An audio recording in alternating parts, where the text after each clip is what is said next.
Welcome, ML Spencer. It's Thank great to you. have you It's, here. it's great to be here. I think Thanks so much. everyone's, yeah. I think a lot of people have been very excited to have you on board because I think when I set up this Discord, pretty much the number one book I always hear about is Dragon Mage. I think there's a lot of Dragon Mage fans in the chat and in the server. Well, I think you and I share a lot of the same fan base because dragons. We both have Yeah, dragons, but I mean, we all have good dragons, not evil dragons that people fight, friend dragons. oh, I've got some nasty dragons. Yeah, you do. You do. But you have good dragons too. Yeah.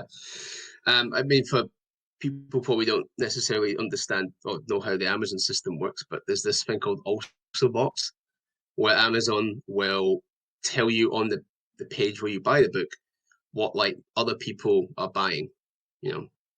And I think from day one, Dragon Mage was Ascendant's number one also bought. And I think vice versa for a long time. I'm not sure what it is like now, but for the long time it was just like those two books were like buddies in the system, which is great because it actually helps us a lot. So when you guys Mhm. do that, it does work. But it just was really telling about the crossover there, and to come out really close together was really interesting because I had no idea you were working on a book like that. Um, you kept that quite quiet. So Yeah. how did that start? When did you start writing, and what was the kickoff? What because it's quite different from your first series in terms of the tone and stuff, right? Yeah, I got an idea for the world a few years ago actually. Sorry. And I was kind of just world building it on and off for like I don't know, 3 or 4 years until I actually had a story to put in the world. Um and I think it's different because I started writing it and getting the idea of it about the time kind of COVID hit. At least my ideas for it just really remarkably changed very quickly then. And I found that I really didn't want to write grimdark anymore. I just had enough of being depressed, especially with COVID. So I wanted to write something like a little bit more happy and uplifting. Now, obviously, it didn't turn out quite happy and uplifting in all parts of it. In fact, some parts of it are pretty grim. But that's just because there is still a little bit of the grimdark in me. I can't get it all out. So, yeah. Well, I've always thought with Grimdark, um, I'm not a huge Grimdark fan. Like, I'm just not. I'm not really into it. One reason that I haven't got on with it is because I think sometimes it goes overboard on trying to be brutal and dark. And as you say, even a book like Dragon Mage, which is very classic fantasy sort of inspired, it's got a very classic feel to it, a bit like Ascendant does. You can still have these really dark, emotionally heavy moments, but it doesn't need to be visceral and like overblown, and like the language doesn't have to be uh hard to read. The emotion can be very dark and heavy and make you feel something without like it being too graphic, if that makes sense to me. So like Yeah.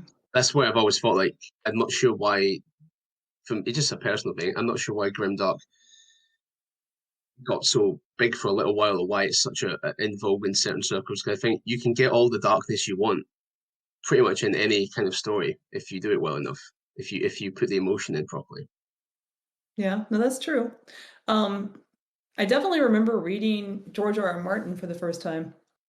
And this was, back, oh gosh, I can't even remember if it was late 90s or early 2000s. But I'm coming from just classic epic fantasy, like Ray Fiennes, Robert Jordan. And I found George Martin shocking when I first read it, just with just like the candid brutality, the explicit sex and violence, and it was just unlike anything that I'd ever experienced in fantasy at the time. And I think that that really kind of changed the whole genre right there because it made it a little bit more realistic and not quite so fantastical. So for me, it brought the fantastical into reality more.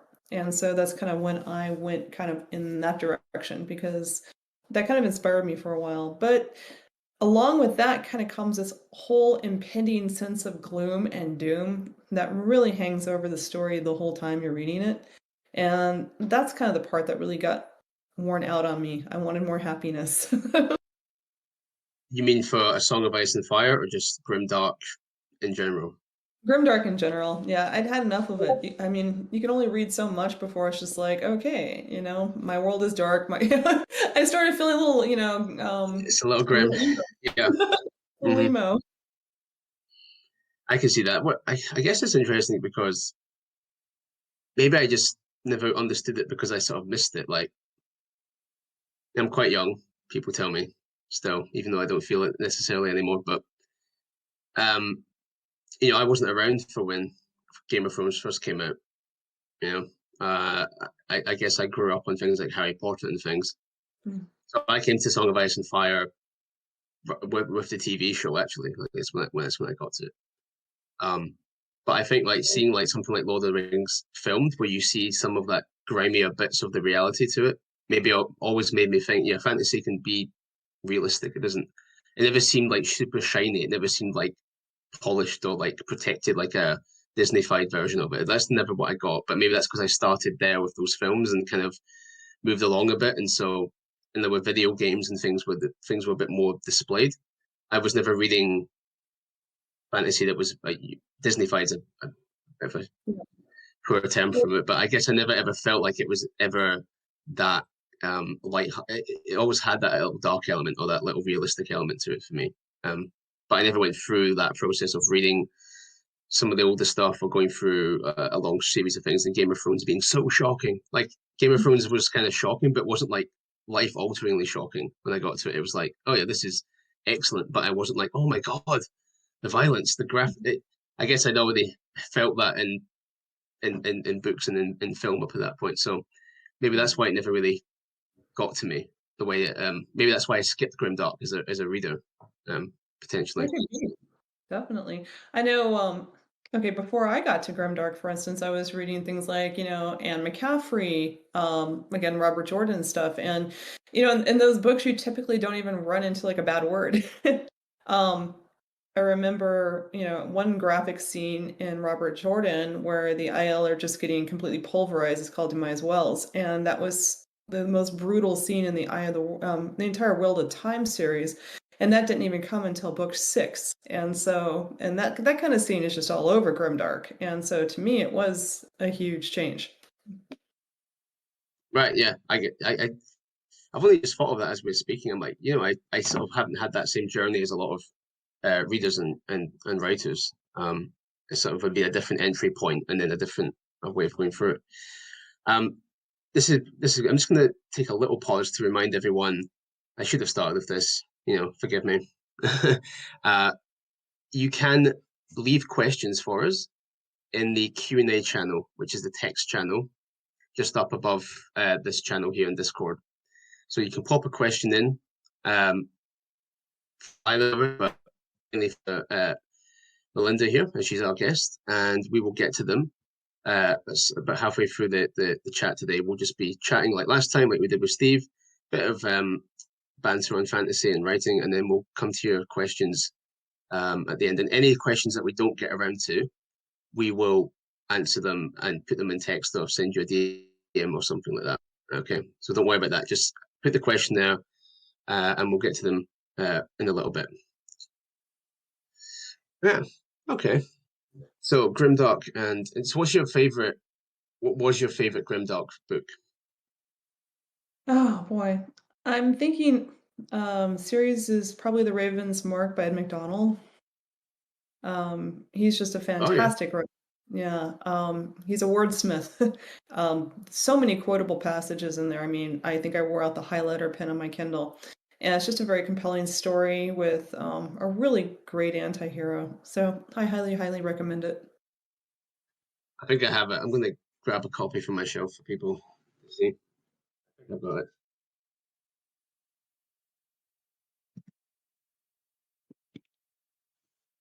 That's the UK edition, I think.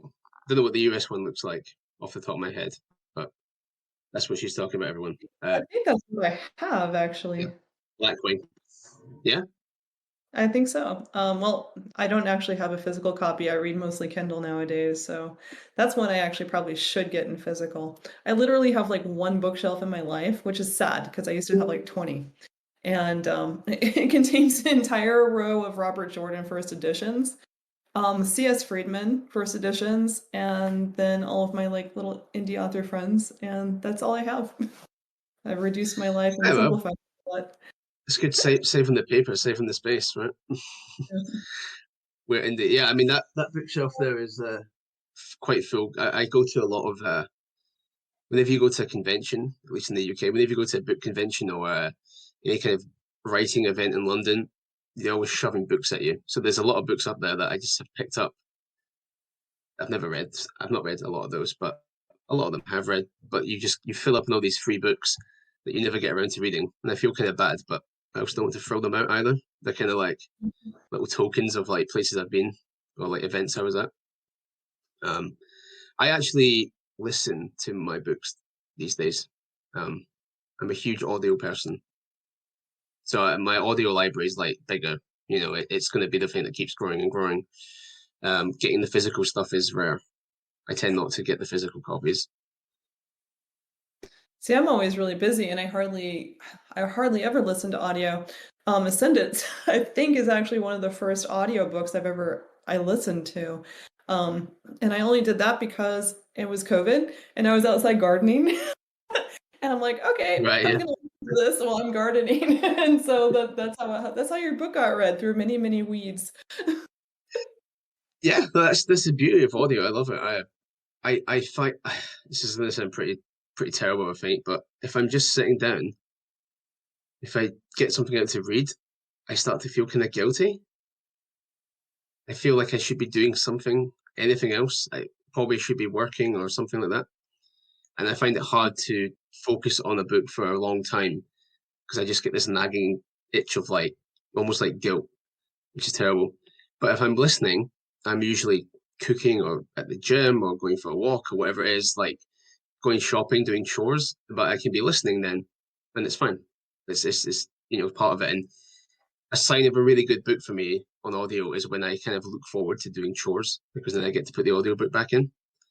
Um, that's a really good sign. When I know that I'm like looking forward to washing up the dishes, that's when I know the book's great. I'm really enjoying it. I would not get through anywhere near the amount of reading that I need to without audio. But I also grew up on it. Like that's how I read Harry Potter when I was young, but it was the audio.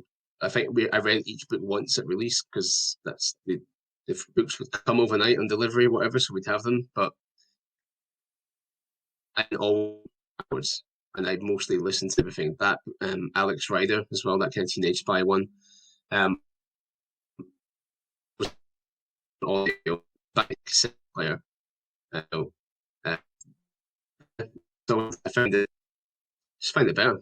Same with podcasts and stuff. I can just listen to stuff a lot easier than reading it. Yeah, I'm finding nowadays I can listen to things in my car a little bit better. And the problem is I live about 8 minutes from work.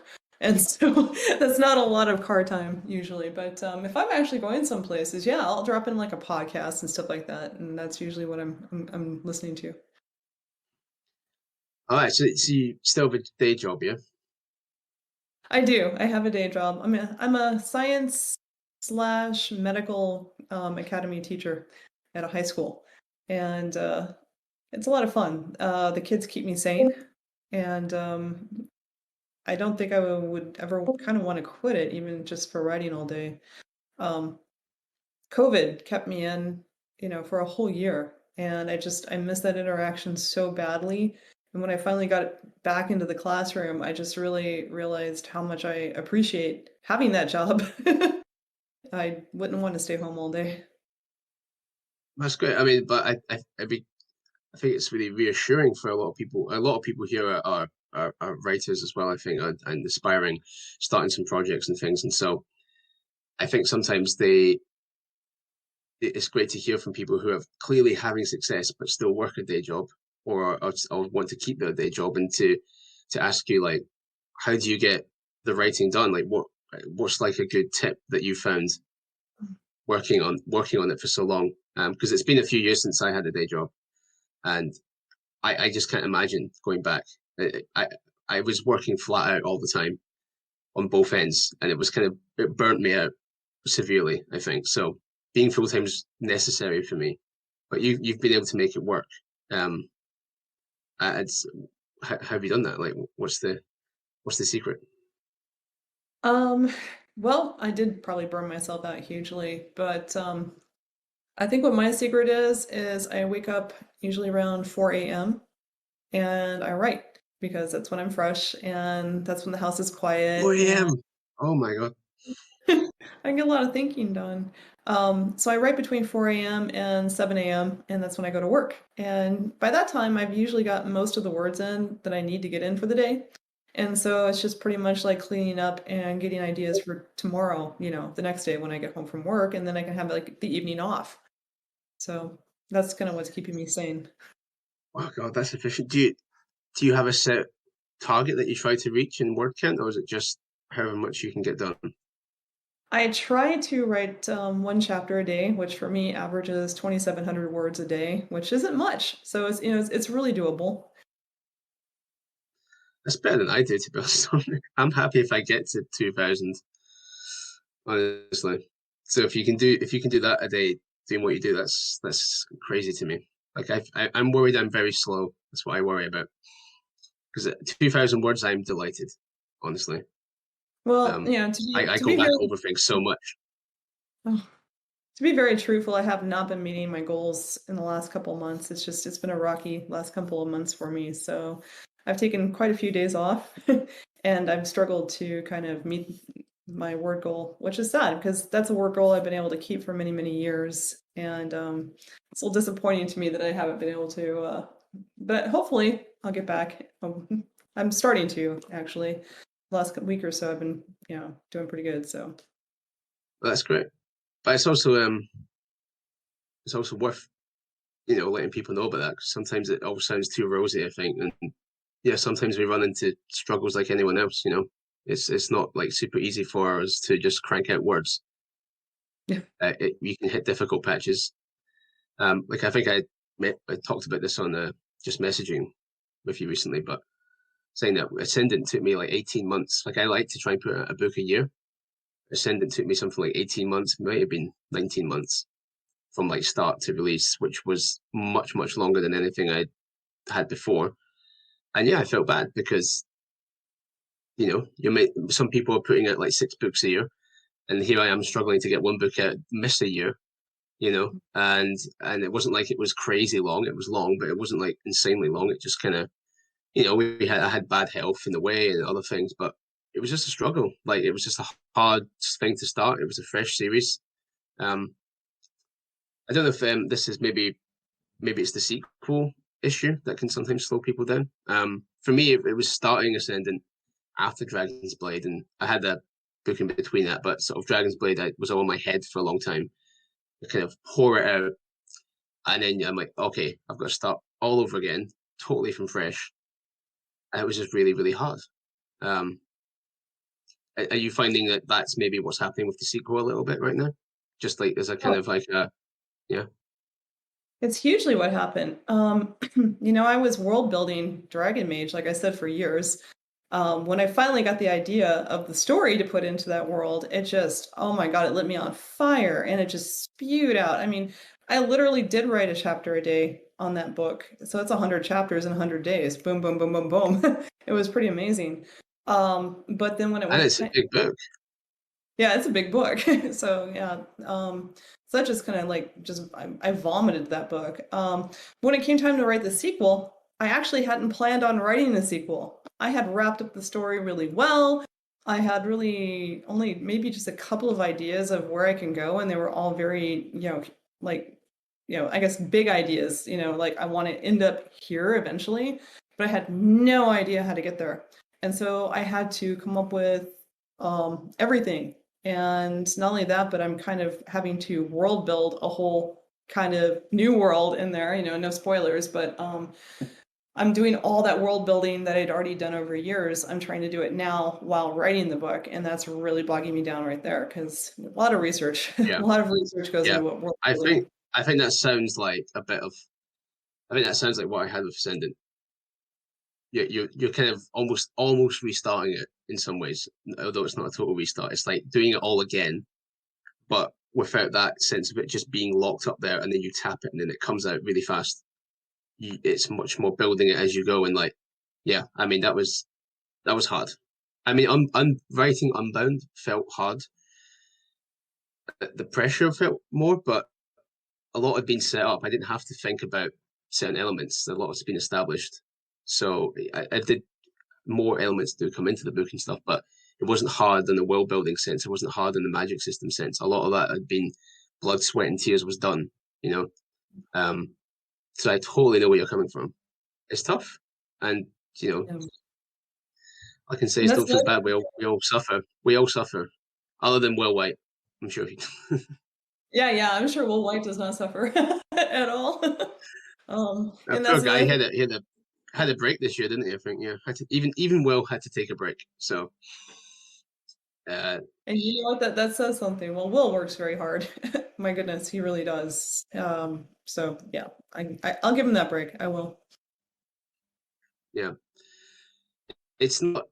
It's never easy, and I think anyone that tells you it's easy is I don't know. Either completely savant and gifted, or they're not trying hard enough. That's why I usually think that I'm like, you think this is easy? You're probably not trying hard enough to really push the envelope every time. And I think what most people don't understand is the writing part. That's the easy part to be an author. I mean, in my own humble experience, it's the marketing part that's hard, and that's what really sucks time. Can do, yeah. Silly interviews and podcasts and God, yeah. Well, it's Um. not just that, it's like the ad tending and just like especially when Oh you're yeah, just your platform started and all the social media and everything else, it gets overwhelming. it does. I think it's overwhelming when you start to the point that you get distracted though, and I think if I were to go back, I would tell myself just focus on getting the book as good as you can and don't worry quite so much about all these billion things that people are telling you to do That's a marketing wise. Because I that's think a we very spend a lot of time trying to work Facebook ads, but the book isn't good enough to yet. You know what I mean? no, I Or it's not totally the get right that. book. Yeah. Yeah, but then again, you can also have the right book, and if nobody knows about it, it's not going to do anything either. So there's Yeah, a no, happy. it's definitely a chicken. There's a happy medium. There's it's definitely a bit of chicken and egg. Um, I do think sometimes in the indie office space we get so obsessed with ads and just ads and what and as if that's magically going to work. And I don't know if that's necessarily always true. When you think about some of the biggest writers that we know, they don't run any ads at all. And that's crazy So to me. there's got to be a happy medium. Yeah. That's true. I'm an ad monger. I mean, literally, if I'm not budgeting pretty good with my ads, I feel like I'm not doing enough, and that's just, I guess that's just my business philosophy. Right. No, I mean I was that for I mean I still am that a little bit. I mean with Unbound's launch, I have aimed to spend as little as possible this time, just to kind of see because I do think that a lot of our spend is wasted, but it's hard to know which bit of it's wasted. You know, Mm, which is a obviously that's a old adage in marketing. 50% of it works, you don't know which 50%. But when you spend a lot, when you end up at kind of the level that we spend at, you spend quite a lot on Amazon or whatever, and you think, God, that's just a lot going out the door. You don't know quite why it's working or what is working. And a lot of the time, the only reason that we don't turn it off is because we're just afraid that if we turn it off, it's all going to go collapsing down. mm, Um, but I've trying to reel it in. To be honest, I'm trying to reel it in because I do think I've been overspending, and that's fine when you're starting. Maybe you're trying to like really get some awareness because you have to start from somewhere. But mhm. uh, for my part, I'm trying to pull it back a bit now. I'm a bit burnt out. I'm a bit cynical about spending that much money.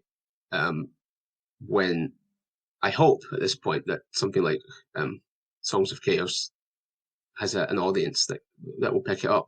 Um, that's been the gamble. And as you say, I'm still looking some days at the dashboard, and rank goes down inevitably because rank always goes down because that's just what happens. Your sales are never as strong as day one, And there's always that little tick at the back of your head, think, just turn on some ads, turn on some ads on Amazon. Uh, I think it's just fear. I think it's just a bit of fear. And so I'm trying to just not listen to that little voice for now. But it's Maybe definitely you should hold my hand because I spend so much in ads, it's ridiculous. Hold my hand, maybe I can turn them off. But right book now, two, don't do them. Book two, yeah, don't do them. book two, don't do them, huh? Not at all. Okay, I'll try. I'll try so hard. It's gonna be hard. I'm addicted. Yeah, no, it's addictive. I think, but I don't know if you agree. Like for me, it's the fear. It's just you feel like you're gonna do yourself a disservice, but and so you want to spend money, but it's kind of like I don't want to give Amazon any more of the money. They only take quite a bit. Um, but for a long time, it was necessary, and it's still necessary. Like I still run audiobook ads. I just don't run ebook ads. Okay, that makes sense. So I still do spend quite a bit on the audio, but not so much on the ebook. It doesn't seem Okay, to work as well anymore for me.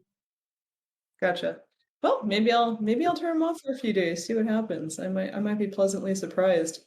Of course, I've then got I'd the be one running for tears, like saying, "Oh my God, honey, I spent tens of thousands of dollars for nothing."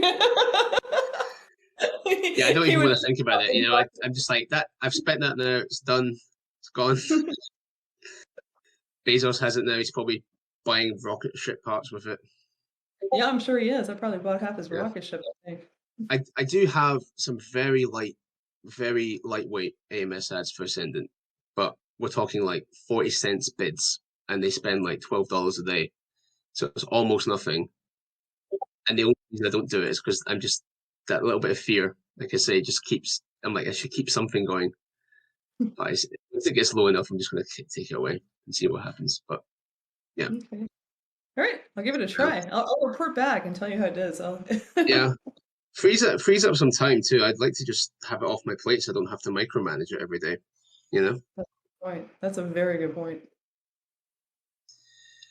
is there anything then? Because that's kind of what I'd like to go back in time and tell myself: just focus on the book, make it as good as you can. Like I was doing that, hopefully, but really do that. And is the cover perfect? All this sort of stuff. Is the blurb perfect? Before you start plowing money into ads. Is there any like main tip that you would, if you could go back in time to when you started, tell yourself? I would definitely tell myself to not listen to every single person who comes along and tells you, buy my How to Be a Successful Author book. I think I read way too many of those, and I got very little advice from them that helped my situation at all. Um, if I could actually go back, I would just say, write a good book, get the book edited, get a fantastic cover, a fantastic blurb, and dump a little ad money into it and just go from there. Bare bones. That's kind of 90% of it. Yeah. Yeah. Yeah, I think it Yeah. really is. Sounds easy when we put it like that, doesn't it? Yeah, it does. I mean, there's a little bit more to it than that, knowing people like you that can help me spread the word a little bit, I think really helps, so those relationships I think are really important. So, there's that element too. Yeah. No, absolutely. I mean, I occasionally will see, some of you guys out there may be aware of this self-publishing contest that runs every year now, run by Mark Lawrence. It's called the Self-Publishing Fantasy Blog Off. Basically, a whole bunch of indie books go into this submission. A whole bunch of bloggers review them, and they pick out the top ones, and they review the finalists, and there's like a winner usually at the end of it. Sometimes they get agented and whatever. It doesn't really matter. The point was to highlight indie books that would otherwise never get seen. And this started back in I want to say 15, but I'm not 100% sure on the timeline. Um, and I do see sometimes from that space, that Facebook group or on Twitter or whatever, even in person, at like FantasyCon where I was recently, few people involved in that had books in it. They're kind of hoping for the win. They're hoping for the publicity or the win out of it. And that's the last thing you should want to get out of it in some ways. Like it's not going to it might not, unless you win the competition, it's not really going to affect your life probably. And the best thing that happened when I did it was that I met other authors, other fantasy writers, like in particular like Phil Tucker and people like that who we're still friends with to this day. And you kind of build a little cohort that you can come up and rise up together and help each other and be a little community for each other and then help each other like this, as you say, spread the word or just have advice about what's going on in Amazon these days. What's the algorithm doing? Just mailing list tips, all these things that you'll get so much more out of it if you just make friends with other writers rather than trying to see them as like competition and then trying to beat them. Like it's not a great way of thinking about it. So you're absolutely right. It's so important to have stuff like this. Yeah, that's one thing I did is I made a friend with like a couple of authors and we really helped each other when we launched our books. We, told our fans, hey, take a look at my friend's books. And I think that just together, we built something together, which was, a really positive thing. And like you said, there's so many authors, at least there used to be, I don't see it as much anymore, that are going around, dropping bad reviews on people's books because they feel like, they're competition. I don't see that as much anymore, thank God. But, that kind of real negativeness was really pervasive in the industry a couple of years ago. And, that doesn't help you. Forming positive relationships does. I've never seen it help anyway. Yeah. So yeah, so through all of this so far, how long have you been doing this now? Well, let's see here. As far as I published my first book, Dragon Mage, in 2012, but it didn't really do anything because I didn't know how to make it do anything. Was it, So it was like an early version of this Dragon Mage or a different Dragon Mage? it was the same one. I actually Oh, wrote the book in 2004. Tried to get traditionally published, but couldn't back then. And so I indie published it in 2012, I think it was. And I didn't know how to market it at all, so it just kind of sat there and did nothing. Won an award, but that was it. So I didn't actually really like start my author platform and start like marketing and stuff until I think it was like 2016. Yeah. oh, I didn't know about that's really cool about Dragon Mage. So you wrote that, you put it out, Mhm. and then you did Ren Wars, is that right? Yeah, so that was the first Yeah. book in the Ren saga. Yeah. Yeah, and then so this version of Dragon Mage that's come out, is that did you pull it off of Amazon and then edit it again and relaunch it or Yeah, that's yeah. exactly what I did. I pulled it down and I actually cut about a third of the novel out. It was really long. And so I trimmed Really? it. Wow, still yeah, that must have been really long. Yeah, That's like Stormlight levels. it was about the size of Dragon Mage, maybe a little bigger. Yeah. That's really interesting. I had no idea that this was like a an updated first book. That's really cool. Just goes to Yeah. show, right, that you can. It's never like you can't. You never want to write something off necessarily. If you love it, you can go back and fix it up and polish it up and try again. That's very true. Yeah, because it was a little bit too long. It wandered a little bit too much, and it needed the fat trimmed off. And I think now that the fat got trimmed off, it's a much better book. Clearly, I think the results speak for themselves, right? Well, it did, it did well. Rin Wars did pretty well for me, and I can't complain. I'm proud of the series, so not as proud as my second series. But yeah, Rin Wars did okay. Yes, that actually does really bring home why you may have running into a little complicated patch on the sequel because if you wrote it that long ago and then you worked on it again but edited it and then now you're trying to further it, it must have it's been such a long time since you were first drafting that kind of world. It is like a big break. It is almost like starting it fresh, isn't it? Yeah. Yeah, it was. So I wrote Dark Mage, and then there was like literally like a 14 or 15-year gap before I wrote anything else. And then I went back and I wrote a prequel, is what I did. So I wrote Darkstorm, which was the prequel, and then I started writing the rest of the series. And I think that writing that prequel book really kind of helped me get back into the world and reestablished with it. Oh, so what was with Dragon Mage now that you're working on it? What about this world or that book, whichever the series, the world building? What's the most challenging part of that to write? Um, I think just the amount of research that went into it was very challenging. I really, really dove into a lot of things. Like, I was reading like archaeology books. I mean, just you name it.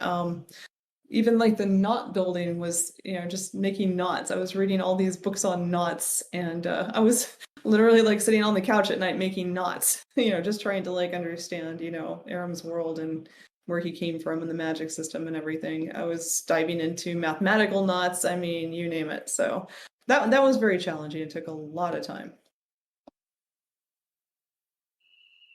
Yeah, and Aram's, it's not like in the blurb, but yet a lot of people seem to know even before they go in. It seems quite knowledgeable in the community that he's got a form of autism, right? Is that right? Yeah, I'm not mischaracterizing it. Yeah, cool. I mean, yeah. what was the drive to do that? What was did you have like a moment where you just thought, I want to do this? Did something impact you that you wanted to write about that? And that must have been really challenging to write from perspective like that. Well, I don't know what my computer is doing. Hold on just a second. Interesting. Okay. So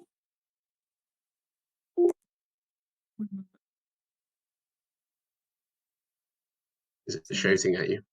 something's going very wrong with my computer, but okay. Hopefully it stopped. Okay. Hmm. I think it's fine. Okay. We'll see. All right. So actually Aram's character came from a short story that I wrote a few years back. And what I wanted was to make a character who was extreme. Yeah, there's something very wrong with my computer. Hold on just a second. That's fine. We'll go look in the Q&A channel and see if anyone has a question while Melinda sorts out her technical issues.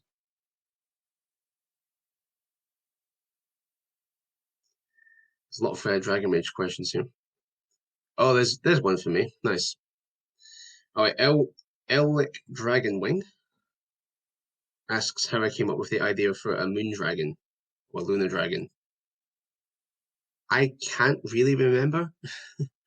I remember working in my living room here where I live. I've got a whiteboard, and two very close mates and colleagues who are also writers, Brooke Aston and Taryn Maffrew, were here, and we were brainstorming some ideas for this series.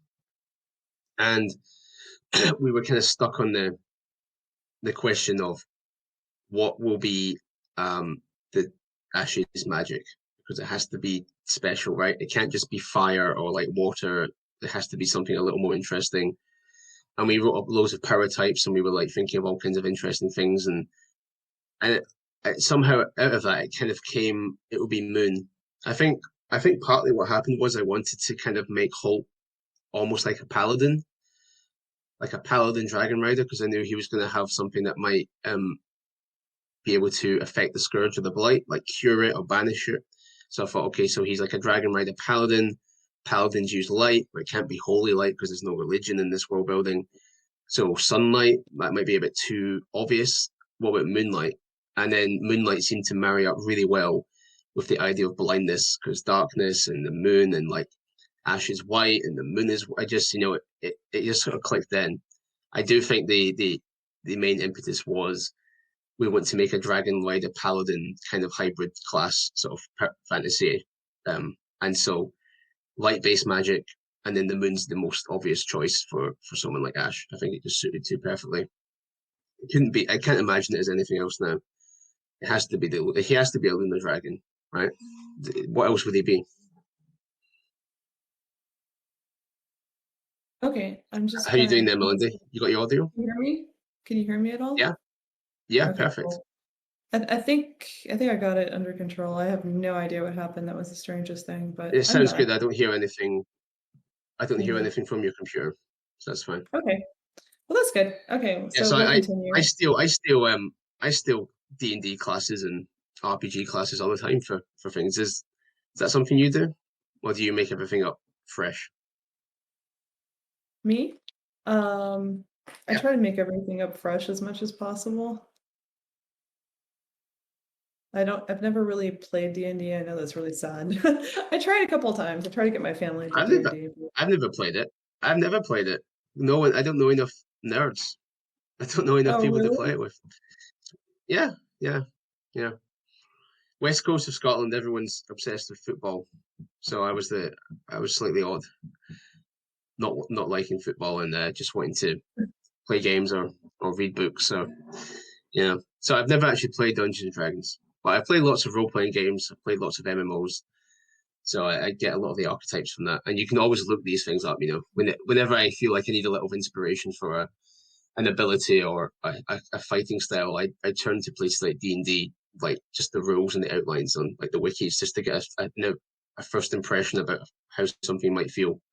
And then I try to take it all from there and be original, but I like seeing the little foundations that people have. That's really smart.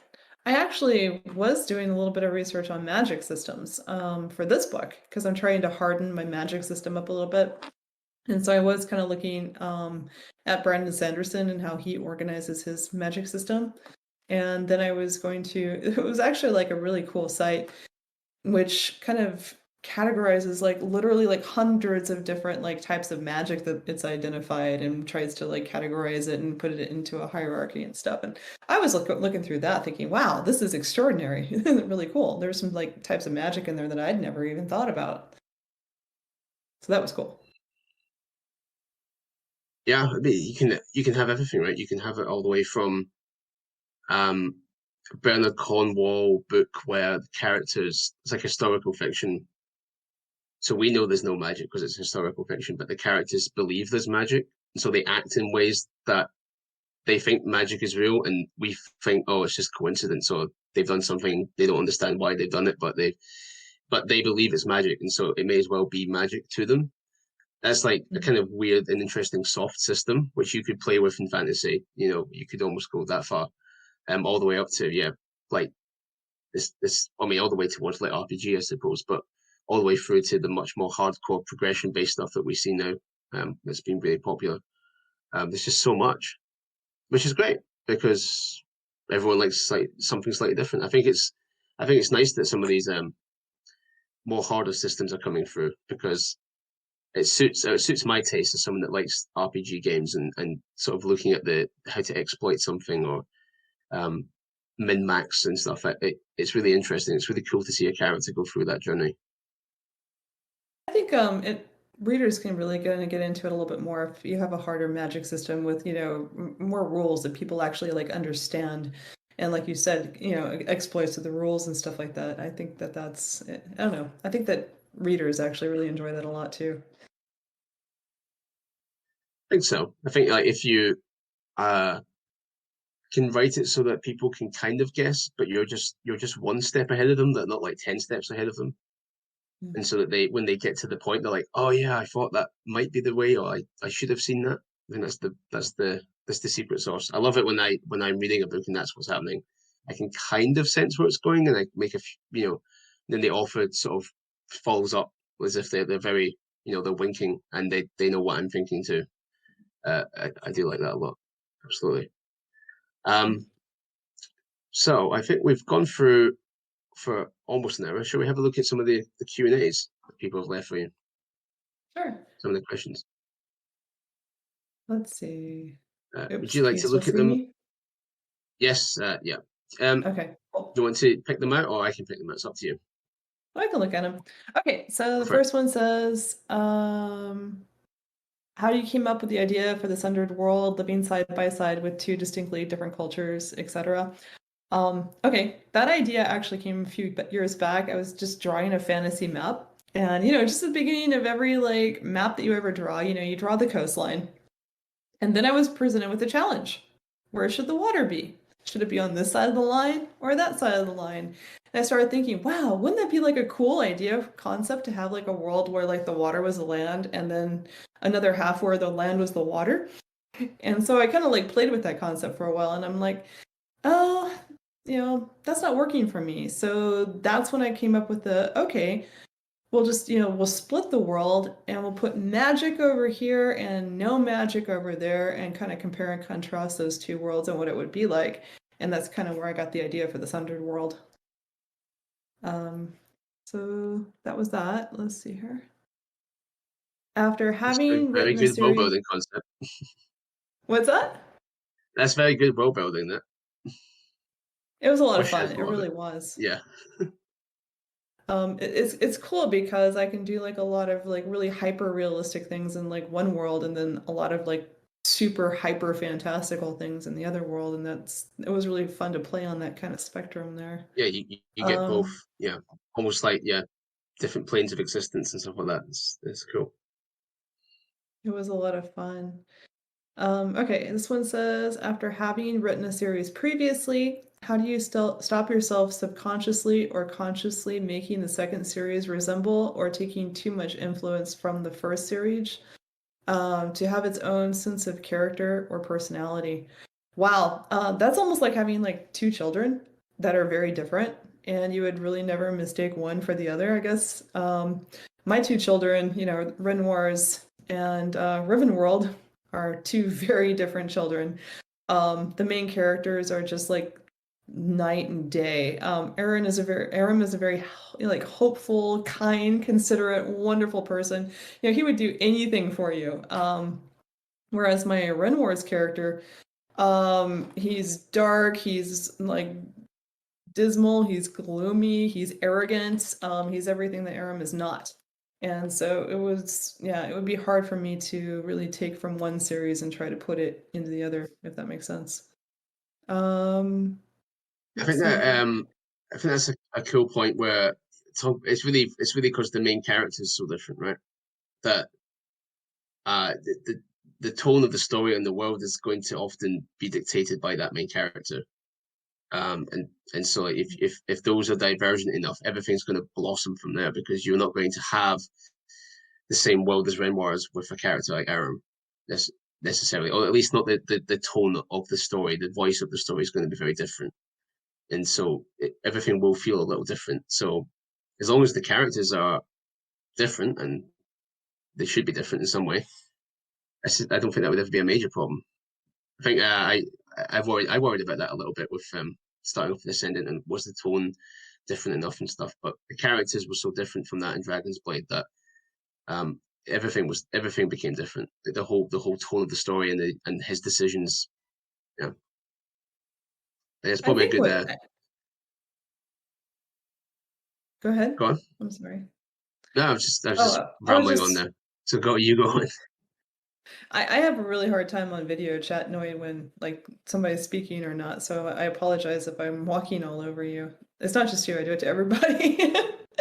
Um, I was gonna say, I think what I struggle with more is just not saying the same thing again. There's only so many ways that you can say he felt afraid, his stomach like tightened, he got like his pulse kicked up, he got goosebumps, he got a shiver down his spine, that's what I'm finding hard after writing, all these words, Yeah, coming up with new things. you What about you, you kind of Michael? run out. There isn't.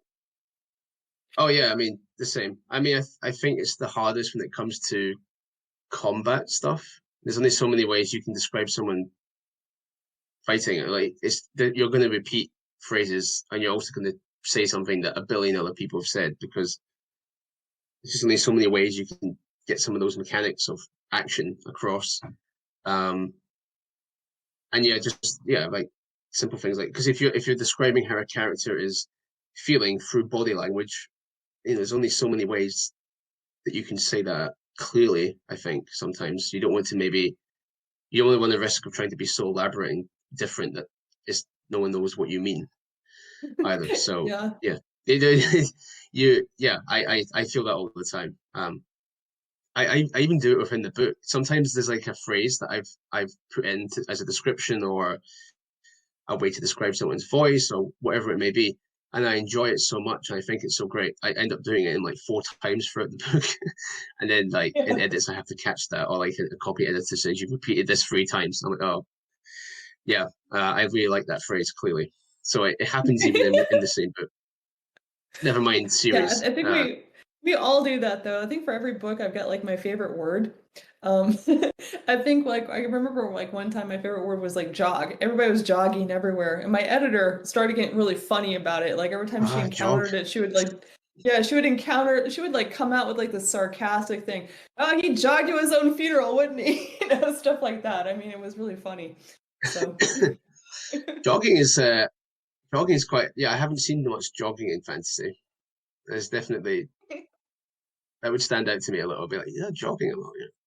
No one jogs. They sprint or they run or they dash. They don't jog, they don't from jog. what I can tell. But your characters do. Out at Apparently, 6 they a.m. do it a jogging. little too much. Yes, 6 AM jogging. Well, 4 AM jogging as far as my characters. Okay, so here's the next question. Who inspired you as an author? Wow, that's really weird. I have no idea. Um, my first fantasy book that I ever read, I think I was like in the 3rd grade, was The Chronicles of Thomas Covenant, which might be why I turned into a grimdark author because that's pretty grimdark for the 3rd grade, honestly. So that definitely had some influence right there. Piers Anthony, Anne McCaffrey, Tad Williams, Raymond Feist, Robert Jordan, all those people definitely had, some influence on me. Um, so yeah. How about you, Michael? That inspired me to write. Um, yeah, I'm thinking back. I mean, it's gonna sound so horribly cliche, so I almost hate to say it, but like, you know, reading Harry Potter, I remember being really blown away when I read Eragon for the first time. I think I was don't know what age I was. I was 12 or something when it came out. I'm not sure. But when I read the back of the book and it said that like he had been 16 when he wrote it. Um, and I'd always had this little pipe, like this little fantasy of writing stories. And so, and even when I was like really young, I had little silly little things that I was scribbling. And I think some people know that when I was 9 years old, I even wrote. I tried to write Dragon's Blade. I tried to write chapter one of Dragon's Blade when I was 9. I had little paper copies of this stuff. So I was kind of like, it was always there as a little back of the little pipe dream. But to see that this guy had wrote a book when he was 16 and it was this big thing, it was like, oh, if he can do it, I can do it. I really felt that. I didn't. I then got a bit confused because it said, his parents' publishing company, and I was like, oh, well, that solves that. But I have later learned that they published it and set up a company the same way that you and I would set up a company, to put the book through. It doesn't mean that they owned an actual big publishing company. So it was all very grounds up, but grassroots. But just to see that, yeah, someone not much older than me had sat down and wrote this thing. Um, that was like, wow, well, yeah, I could do that. Um, that kind of made me think for the first time that yeah, it could be done. And that sounds horribly cliche, but that's kind of what I grew up on, and that's that was the thing that really stuck with me, just knowing that someone else that was quite young had done it. Um, so you should just dive in was what I was thinking. That's really inspiring, honestly. Really. Okay, next question. Did your teaching career influence any particular scenes or aspects of writing? And if so, to what extent? Um, definitely, my work with some children that are on the autism spectrum, I'm sure helped me with Aram a little bit. Um, I'm on the autism spectrum myself, and that kind of helped me like with his inner dialogue. But just like the outward, I guess emoting is something that I've never really seen in myself. Um, So I definitely, thought a lot of, some of the students I've had over the years and put those experiences into creating Aram as a character. Um, Now, as far as like the science stuff, definitely I've used a lot of that for writing, just like strange worlds and stuff. Like in Ren Wars, part of the land exists in eternal darkness, and so how what does an ecosystem look like, with those, under those circumstances, what would the food chains be like, stuff like that definitely kind of goes into, world building and stuff. So there's that one. The next question's for you, Michael. Any thoughts of doing a Starlight Dragon? Oh, great area. Great area of Moonlight. I don't know where Starlight and Moonlight and all these other lights end and begin. So I think I probably cheat every so often with Ash and assume a bit of it's Starlight. So he probably takes in a little bit of that anyway. Um, but as I haven't made any official distinctions, uh, maybe, but I haven't had any plans to. There's without spoiling book two, for those who may not have read it, there are extra new dragon types that are popping up now. Now that the genie's out of the bottle, now that the Pandora's box on that has been opened in the world. So there are many new dragon types popping up here and there. And so you'll see different ones, not Starlight, not yet anyway. But I'm always on the need for new ideas, so never know.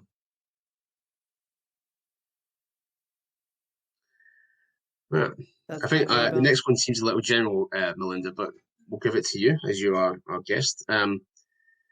Oh, this is a juicy one actually. Does writing make you more or less critical of other authors? I'm gonna say a little bit of both. It makes me more critical and yet more forgiving at the same time. So, like, I will see what I think are like potential places. I'm not going to call them weaknesses, but just places where I would have done something different. And yet at the same time, I'll look at it and go, yeah, I would have done something different there. But over here, this author did this, and wow, I wish I would have thought of that. So it's definitely more of a give and take.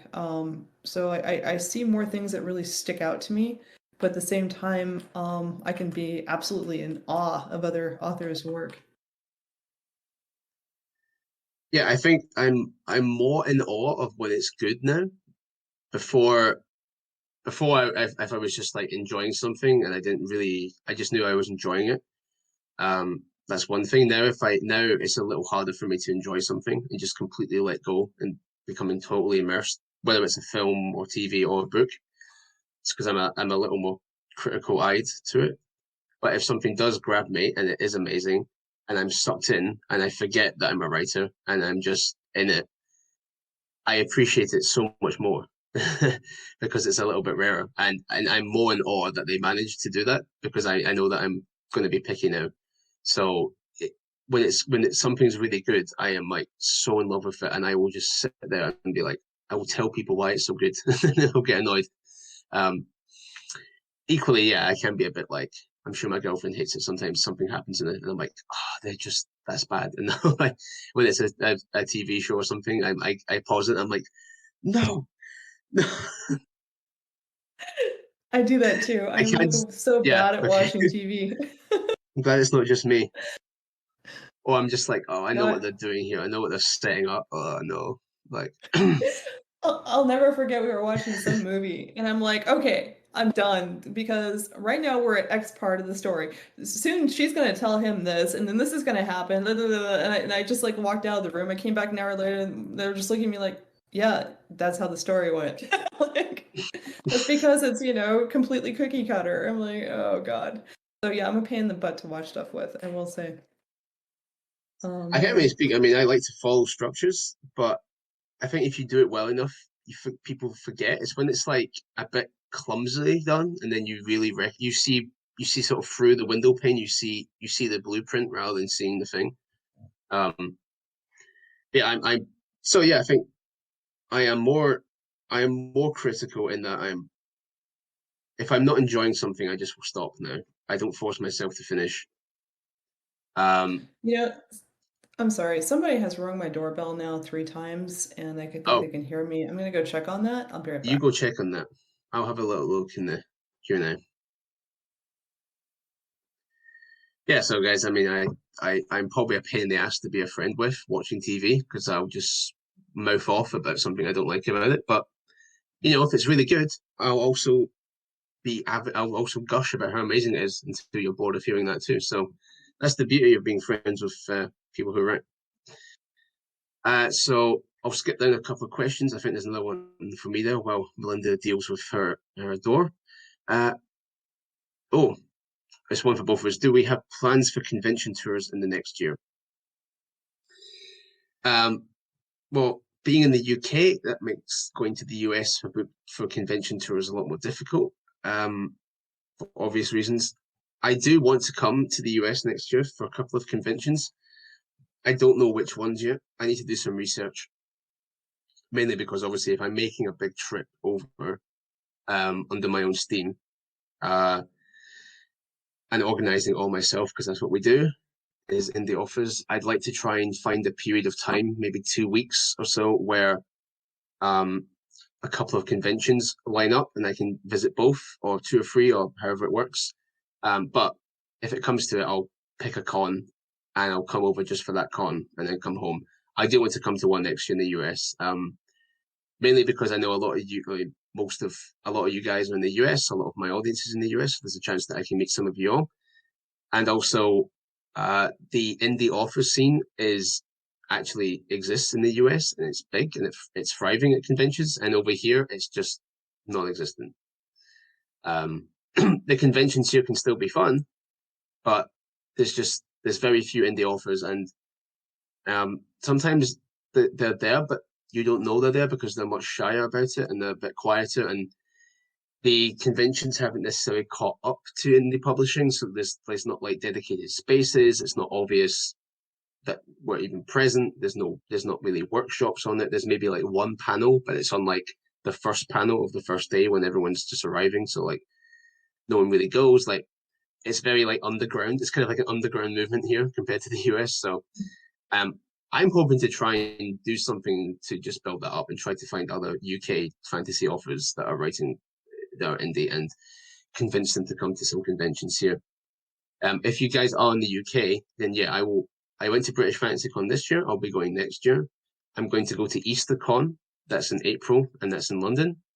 I think next year FantasyCon in the UK is in London as well. It moves.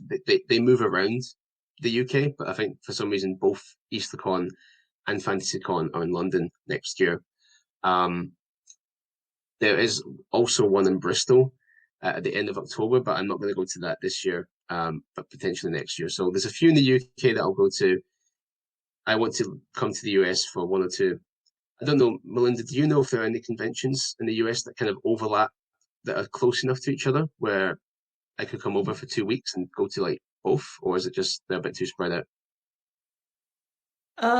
Right now, I'm thinking Dragon Con and God, it might be a Comic Con, might be within a month of each other, but as far as like actually like within weeks of each other, no. Dragon Con and T10 Con might be one, but that's that's different. uh, secret locations. So, yeah. Yeah, I'll try and Sorry get about over that. it. I went out I want there. to. Oh, go ahead. Sorry. I'll go ahead. Is it sorted? Oh, I was just gonna say I popped out there to see who was ringing my doorbell over and over and over, and like nobody was there. Literally, like it was so weird. Anyway, Oh, spooky. Oh no, it, it is almost got a Halloween ghost. time, so.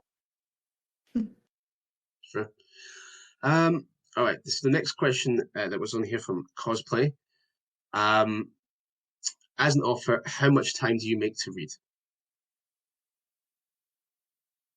Me, just whenever I have the opportunity, because I have so little time to like read. What I'll do is I'll just, like if I go to the doctor, I'm in the waiting room, out pops a book. If I'm anywhere where I'm not, just waiting or whatnot, out pops a book. So I'm just saying, several hours a week probably if you add it all up, between like lunchtime at work and everything. So, yeah, but not as much as I used to. I think what's different is just how slow I read compared to like what I was like back in college. I mean, my God, when I was in college, I can devour an entire like Robert Jordan book in like a couple of days. Nowadays, that would take me forever, like over a month. And I don't know why, if I'm really reading like more word for word and less skimming than I used to. I mean, I don't know. How about you, Michael? It's interesting you say that because no, it's interesting. I'm the exact same in that. Like the speed at which I read has gotten slower. I don't know why. Maybe that's another writer thing. I don't know. But reading the book, it takes me longer to go through books, like a lot longer. Um, yeah, I could burn through a book. If I was really into it, I could burn through it in a couple of days when I was younger. Um, and it's just such a rare thing for that to happen now. In fact, the only books that have done that for me in like living memory have in the last living memory last 5 years or so is has been Cradle. I was on holiday and I read like three of them, just bang in like that 1 week. But I've never managed to do that with anything else for a very long time. Reading it anyway. This might have been before the main call started, but that's why I listen to most of the books now. On audio, I can kind of get through things much quicker, even though that goes at its own pace, and so it plods through at the narrator's pace, and like you can't sort of skim it. But because I just have a lot of time in the day where I'm listening, I get through books very fast. Even long books, I can get through like a 30-hour audio book in like less than a week or like 5 days or something of just casually Hmm. listening because I'll be listening a lot. So I can get through those very, very fast if I'm enjoying it. But when it comes to reading, yeah, it's slow. Like I maybe it's because I'm thinking about it too much, but I'll read a chapter and be like, all right, I'm going to put that down. Um, it's just, I think it might just be what we were saying earlier. It's very hard for me to get completely gripped by something that I can't tear away from it. Whereas before, maybe that was a bit easier, and that's possibly why. Okay, let's That makes see. any sense. Uh, Next question for you, ML. I think that one, another one from L Dragon Wing. Uh, why did you decide to make, I presume, write Dragon Mage? Okay. Was Wow. it just Well, the next idea? Like, what was it? well, again, I had an idea for the world for years and I was developing it, but I had no story to put in the world at all. And that's when I also kind of came up with the idea for the not magic system. And so I had a magic system, I had a world, and no story. And so that just kind of existed in my head for years until finally I got the idea for having a character that is neurotypical. Um and I don't even know how that idea crept into my head except, just maybe from me because for the longest time, I did not like that part of myself. And it's only been like in the last few years that I realized that that's actually like my strength. It's what allows me to like hyper concentrate on things like writing and get really good at them. And so I started thinking, wow, maybe that's the secret to my magic system. Maybe here's a kid who, just fixates it on it. Like I used to do when I was a kid, I used to fixate on things and that's all I would think about and all I would talk about, for years and just annoy everyone around me. Maybe this kid would be like that. And then because of that would become like really good with the magic system. And that's when the whole thing clicked and it all fit in and it just lit me on fire and and it got me to the the part of my life where that's all I would think about and that's all I would talk about and yeah, there we went. Yeah, it's like the magical moment where everything clicks and you realize that Mhm. this is working now, right? You just know it's going to work. Yeah. Yeah, I It's really it's felt it. it's I'm a like, this is good. yeah, it's a rare moment. Ben Aranovich, I don't know if he writes the Rivers of London series. I don't know if that's big in the US. It is enormous over here. Like it is huge. It's like these detective novels in London, but it's like where London's a bit like Neverwhere, and there's like a kind of magical London all around it. So it's like it's one of those books that's like defied logic, it defied everything, where it's both fantasy and procedural crime. But rather than putting off the crime people, they've come into it, and the fantasy people have joined it, and so like it's like brought the two spheres together. So it's just enormous, massive book. Whereas often that would like push people off. Um, what was it? I'm being told it might be called the Midnight Riots in the US, but I'm not sure. Anyway, Ben Aranovich, who is very, very successful and who has spoken at a few events here in London, uh, who had a long career of writing the odd script. I think he wrote one Doctor Who script in the 80s or something, and had like, little bits of pieces of work and success in writing until this really huge series sort of said that you need to develop a sort of a sense of smell as to when you're it's good or when it's hot, because you can write a lot of things, but sometimes it doesn't click. You need to know when you've got something that you just know is going to work, and that's what you're going to focus on, and not to like just dismiss it or whatever. Like you know